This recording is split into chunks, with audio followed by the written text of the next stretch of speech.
I asked my entire email list a really simple question, and it was, is overthinking a negative experience or a positive experience?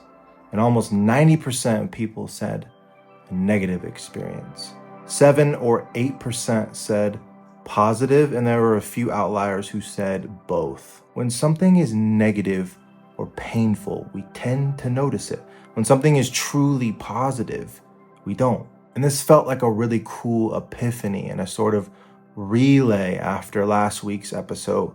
Overthinking is your brain's favorite drug because it can help us clarify even further how to notice overthinking before it starts to become this self-doubt, this fear, this paralysis. Generally, we see that there's no clear switch between normal thinking and overthinking. So that's why it's hard to recognize. But if we can just start to notice and divide our thoughts between pleasant ones and painful ones, then that is a game changer. If you can recognize when thinking starts to become painful, then you're in real time noticing when overthinking is starting to take over. Painful thoughts are you trying to trick yourself out of feeling something or trying something. But let's zoom back in. Let's really look at the fabric of thoughts so we can really start to unravel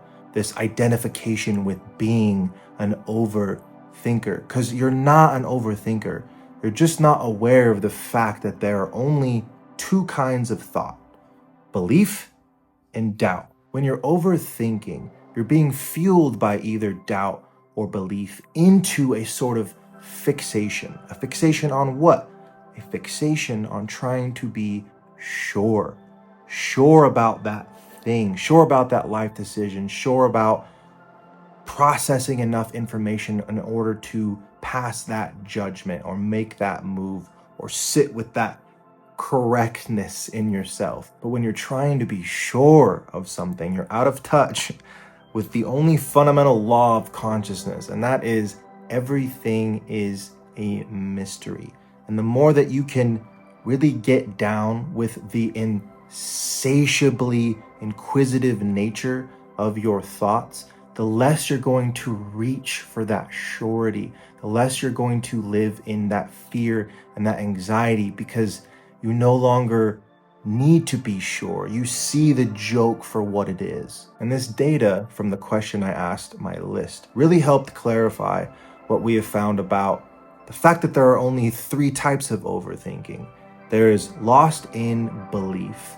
That's being fueled by anticipatory dopamine that your brain loves a lot more than having something. That's the fantasy, the honing, the gathering, the waiting. That's why we love the lead up of something more than the actual thing itself.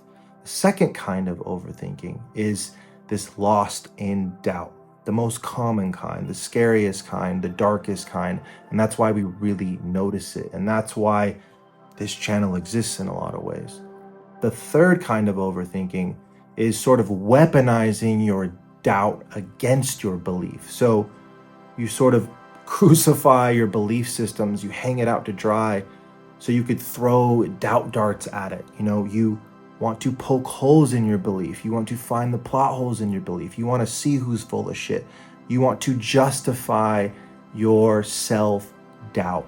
And there are a lot of ways to train your doubt, and we're going to get a lot more into that in the future. It's one of the things that fascinates me. But I want to leave that there for today. I hope this helps clarify and give some shape to these overthinking patterns that are otherwise really ominous and ambiguous and sneaky. And if you want some really strategic ways to overcome this overthinking without all of the generic hustle crap you see online, dig away below. That's it for today. I believe in you. Much love.